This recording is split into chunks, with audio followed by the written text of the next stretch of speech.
Comment ça va YouTube? Bienvenue dans une nouvelle vidéo. Il y a une semaine, j'ai présenté ce bac dans la vidéo. Comment préparer pour faire le shooting d'un bac de concours. Je vous ai donné quelques explications, quelques astuces. Mais revoilà, je vais basculer le côté obscur de ma passion aquascaping pour faire un bac marin. Dans ce bac là, je vais préparer ce bac là pour faire un petit bac de marin. Ça fait très longtemps, mais ça fait super longtemps que j'ai cette idée dans ma tête. Et puis il faut franchir le pas. Et comme j'ai peur de rien, je suis quelqu'un de fonceur. Je vais relever ce défi et je vais faire un bac de marin, pas un bac de fou, hein, pas un truc qui pète et tout, qui met des millions dans un bac et puis si ça marche pas, ben, je vais jeter l'argent par la fenêtre. Non, je vais faire à ma façon parce que quand j'étais dans les groupes, quand je suis allé sur les groupes aquariophilie de Récifal, il y a beaucoup de commentaires négatifs à ma propos. Que j'ai montré plusieurs vidéos pour faire un bac low cost, et il y a beaucoup de gens qui m'ont dit mais ouais, ça va pas marcher parce que dans leurs esprits il faut mettre beaucoup de thunes, un truc de ouf dans un bac marin et tout pour réussir, il faut des matos de malade et tout. Tu me connais comment je fais. Tu me connais comment je travaille avec mes bacs aquascaping et tout, avec peu de moyens. Ah ben là, je vais relever le défi. Je vous assure, je vais relever le défi pour faire un bac marin. Donc on va démonter ce bac, si ça peut t'intéresser, pour voir comment on démonte un bac aquascaping, pour ne pas abîmer les choses et pour garder les plantes et pour garder surtout le sable ici. Parce que depuis le fond, juste ici, c'est que du sable. Donc je ne veux pas mélanger entre le sol technique et le sable.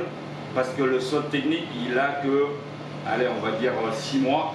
Donc je veux le garder pour un autre bac. Alors, première chose à faire quand je vais démonter un bac, c'est toujours enlever des plantes qui sont épiphytes, style Anubia par exemple.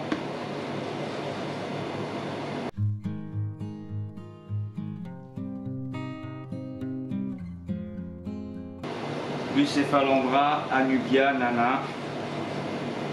Alors, celle-là de Anubia Nana, là, elle est vraiment, mais vraiment toute petite.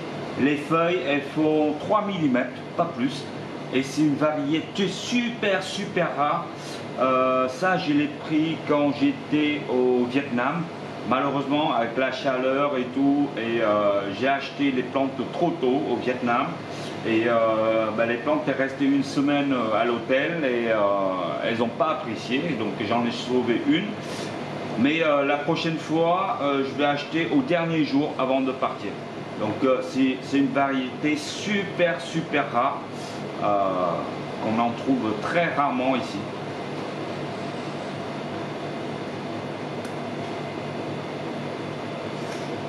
Ensuite, je crois que je peux l'enlever cette racine.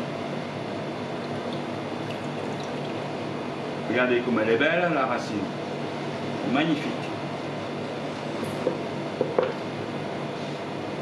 Allez, on continue. Voilà, ça aussi c'est des Anubia Nana Bonsaï que j'ai ramené du Vietnam aussi. Celles-là, elles sont toutes petites. Vous avez vu les feuilles? Elle est belle.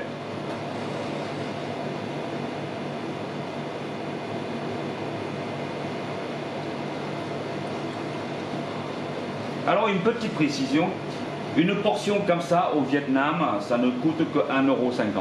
Voilà.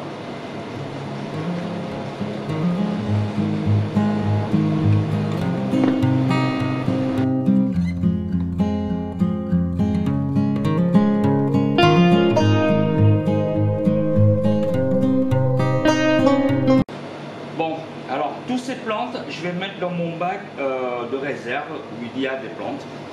Alors ensuite, je vais l'enlever cette grosse racine.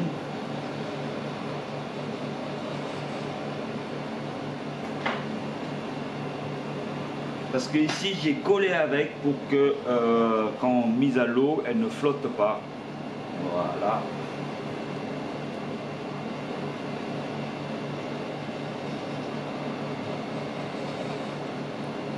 Alors je vais retourner un petit peu parce qu'il y a des crevettes qui est susceptible d'être sur la racine.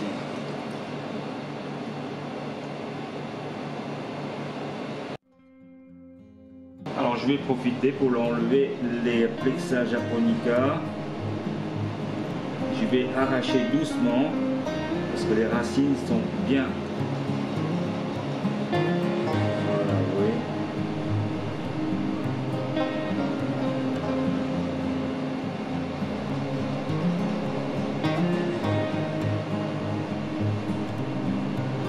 Alors, quand vous enlevez par exemple plein de plantes, assurez-vous qu'il n'y a pas de crevettes.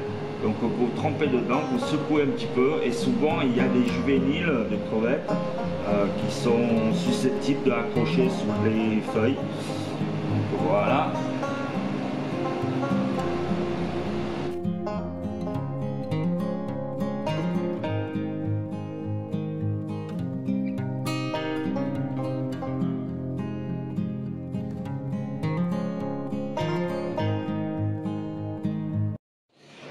Alors maintenant ça va être très très drôle, vous allez voir. C'est le moment où je déteste le plus. Alors déjà il faut ramasser tous les petits cailloux en premier, d'ici jusqu'en haut là-bas, et après aspirer tout le sable blanc qui est là.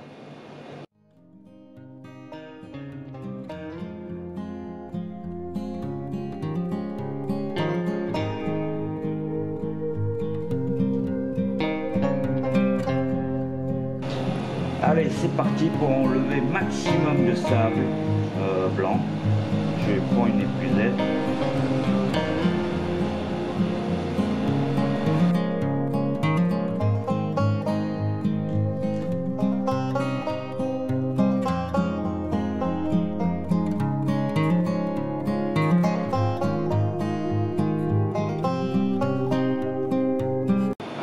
Ensuite, je vais continuer à enlever mes plantes à tiges qui est ici.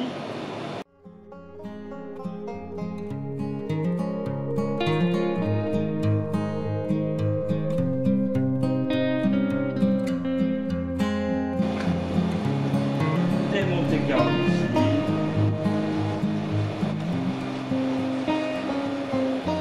Alors il faut bien secouer parce que souvent, comme j'ai dit tout à l'heure, il y a des juvéniles.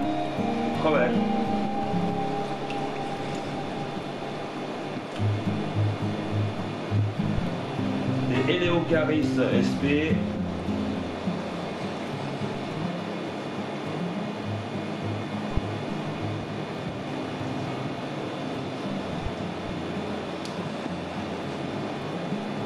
Alors, toutes ces plantes, c'est pas perdu, hein. Je vais replanter sur les autres bacs.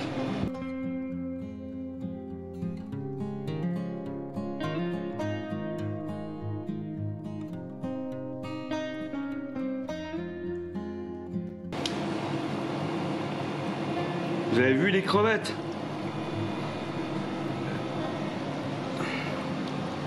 Il y en a pas mal de crevettes. Des Rechiri.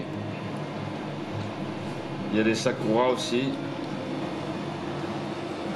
Allez, je vais l'enlever les deux racines qui est là.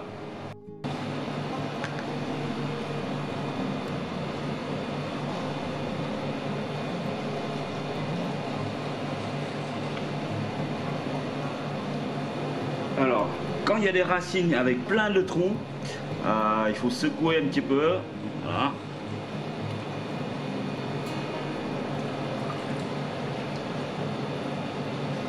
Une et la deuxième.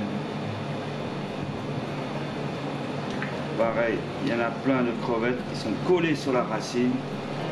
Elle ne veut pas descendre. Allez.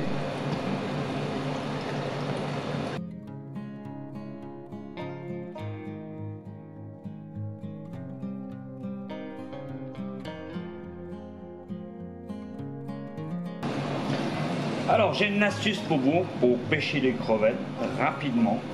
Vous n'allez pas passer 3 heures pour pêcher des crevettes. Or ici il y en a au moins une centaine, allez on va dire pas loin de centaines. Donc on va pas passer la journée pour pêcher des crevettes. Donc je vous donne une petite astuce. Vous prenez soit une plexiglas comme ça, ou une carte bancaire comme vous voulez, ou une carte fidélité pardon, pas bancaire parce que c'est très précieux. On va boucher les trous qui est là, c'est-à-dire on va faire un sol bien plat, ok, bien plat. Et vous allez comprendre pourquoi. On va faire un sol bien plat. Après, je vous filmerai quand l'eau sera bien claire. En attendant, voilà, on va faire un sol bien plat de partout.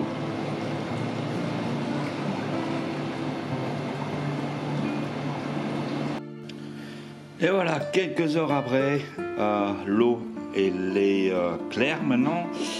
Est-ce que vous avez vu des crevettes là? Il y en a pas mal. Il y en a pas mal de crevettes. Je ne sais pas pourquoi au milieu il y a tous les sables blancs.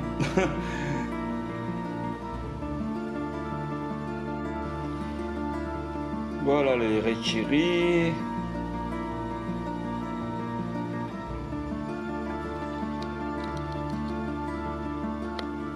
Voilà, on ne le voit pas.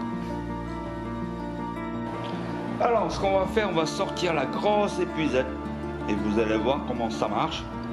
Ma petite méthode pour pêcher les crevettes. Bon, ça fait un petit peu de bruit parce que là j'ai la clim là qui est en marche, donc depuis tout à l'heure, hein, début de la vidéo, et comme la vidéo précédente, etc., il y a un petit peu de bruit à la maison. Ça y est, ça commence. Bon, il fait tellement chaud, j'en peux plus. Allez, on va à la pêche aux crevettes.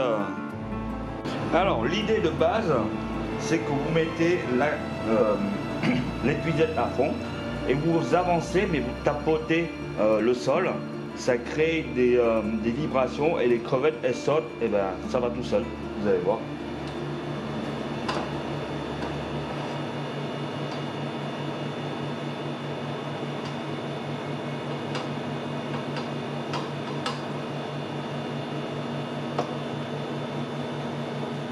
Vous voyez? Bon, là c'est pas vraiment plat parce que tout à l'heure je voyais rien quand j'ai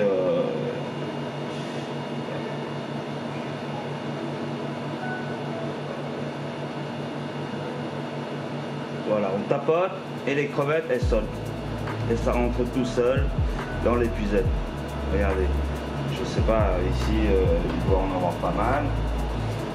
Et de ce côté, voilà, je tapote le sol, et j'avance doucement.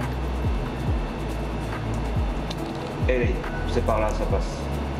Voilà, je tapote doucement et les crevettes elles vont tous entrer.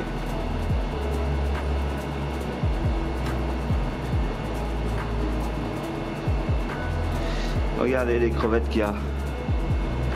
Il y en a beaucoup. Je sais pas si tu vois.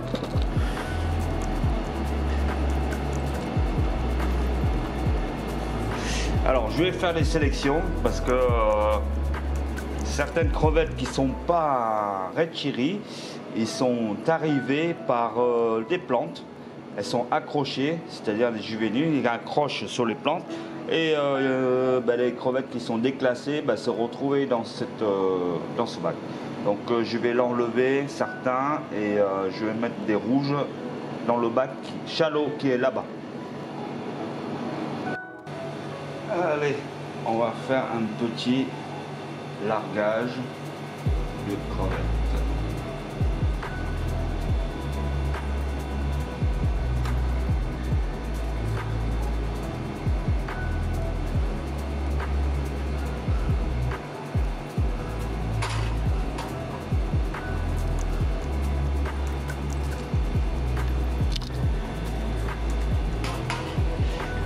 Et voilà.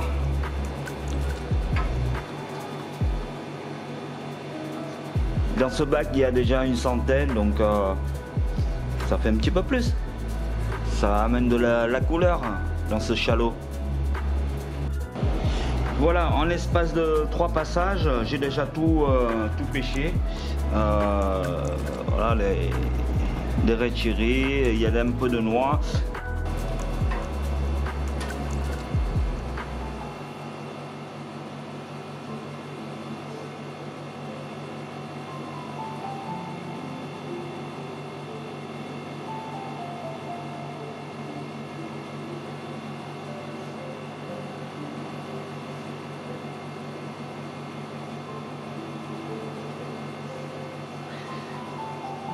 Donc une petite précision, le bac ici et le bac là-bas c'est même l'eau, donc même température, même paramètres, il n'y a aucun souci.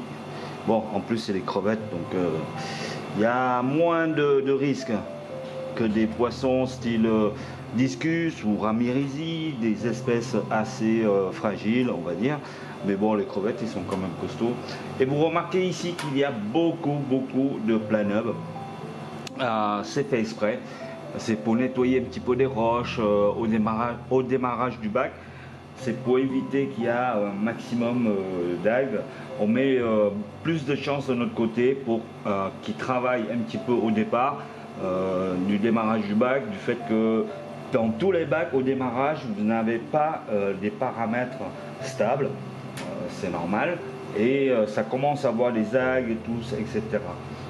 J'avais un tout petit peu des algues filamenteuses, mais avec tous ces planeubles qui travaillent, donc c'est nickel. Voilà, maintenant le bac il commence à stabiliser légèrement, donc voilà, ils ont commencé à travailler. Et même le CMN6, il y a 2 CMN6 là-dedans qui mangent des algues, qui broutent un petit peu de tout. Voilà, il y en a un qui est devant vous, l'autre je sais pas où il est. Alors maintenant qu'il n'y a plus de crevettes dedans, je vais vous montrer un petit truc pour séparer le sol et des petits cailloux, parce que moi je veux que du sol, proprement dit. Des gros cailloux ou vous savez, des pierres que j'ai cassées, des petits morceaux, je veux pas récupérer. Donc on va faire un petit truc, vous allez voir. Alors pour séparer des petits cailloux, le sol, j'ai cette tamise, c'est une sorte de chinoise. Et par exemple, entre le sable et les boulettes de sol, j'ai ça. Donc le sable, les grains sont plus petits que le sol technique, donc j'utilise ça. Mais pour l'instant, on va s'en servir de ça. Tant que le bac il est en eau, pourquoi pas le faire là? Parce que de toute façon, l'eau il sera sale. Au lieu de faire à l'extérieur, on va salir un petit peu de partout, dans la salle de bain, c'est le bordel et tout. Donc on va faire ici.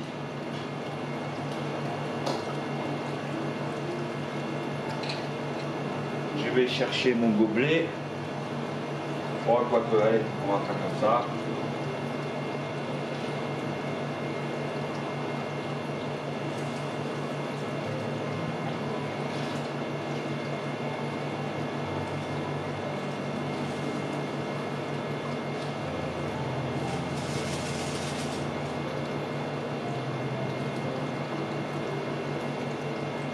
Donc voilà, tout ce que j'ai séparé. Donc il y avait mes anciens boules de céramique, non c'est râpons pour le support bactérien qui est en dessous du sol. Donc là je vais récupérer, m'en servir plus tard. Voilà, donc en fait je retiens les gros et bon, le sol technique il restera en place.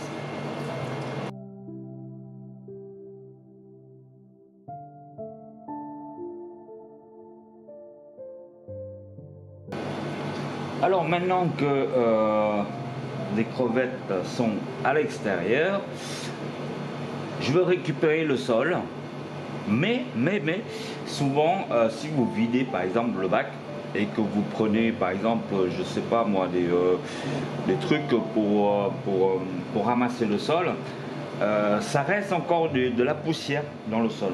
Donc ça, j'en veux pas.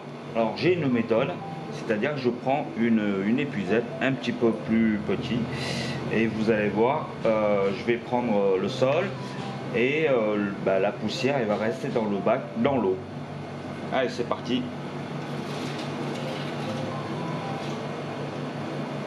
Voilà.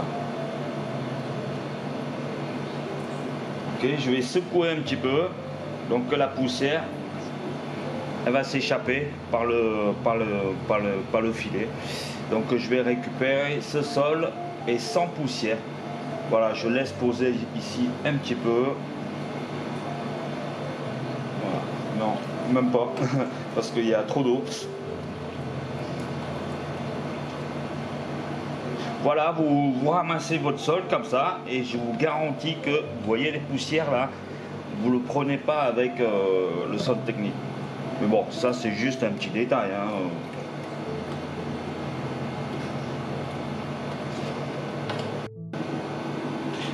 Voilà, ça y est, j'ai vidé le bac avec le tuyau, donc il me reste un petit peu d'eau ici. J'ai vidé, j'ai rempli, j'ai revidé pour nettoyer avec des éponges et tout, qui soient un petit peu propres. Mais quand vous avez un petit peu d'eau comme ça, je vous donne une dernière astuce pour vidanger complètement de l'eau qui est à, allez, 5 mm. Il faut une pelle. Alors vous allez voir, c'est super rapide.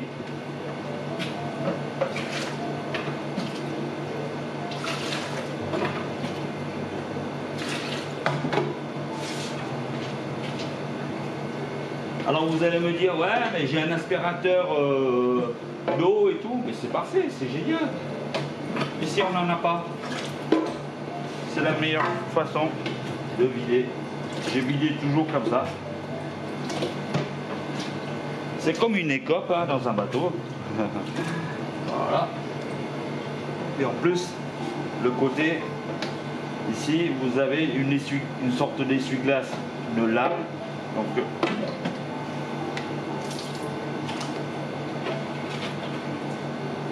voilà les amis, j'ai tout vidé, donc il est tout propre.